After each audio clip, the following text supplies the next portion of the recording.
Предлогот за пристапување кон измена на Уставот е само една од фазите во постапката. По донесувањето на одлуката, Собранието носи заклучок утврдувајќи рокот во кој предлагачот треба да го подготви текстот на нацрт амандманите. Претресот се води по секој амандман одделно и пратениците може да дадат мислења и предлози.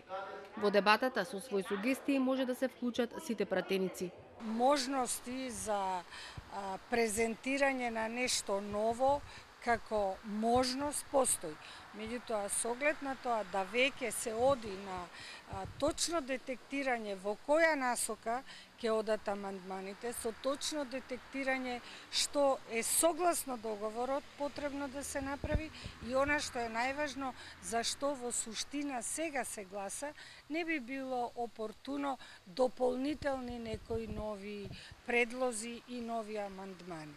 Николовска очекува успех на целиот процес затоа што според неа државата може да опстои само доколку стане членка на НАТО и ЕУ. Пристапувањето кон уставните промени е точно детектирано за што се бараат и во која насока треба да се движат.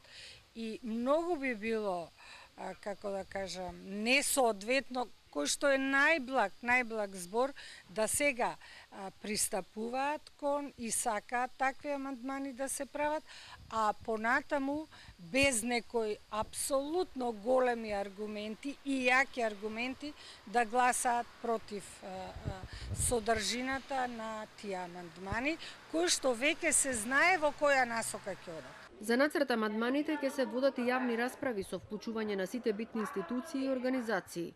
По нивното утврдување се пристапува кон следната фаза, текстот на амандманите и извештајот за резултатите од јавните дискусии. Заседаваат и Комисијата за уставни прашања и Законодавно-правната комисија. Амандманите треба да се усвојат со двотретинско мнозинство гласови од вкупниот број пратеници. За да се спроведат во пракса, Собранието треба да отпочне со постапка за донесување на уставен закон за спроведување на Уставот, а како предлагачи може да се јават претседателот на државата, владата и најмалку 30 пратеници.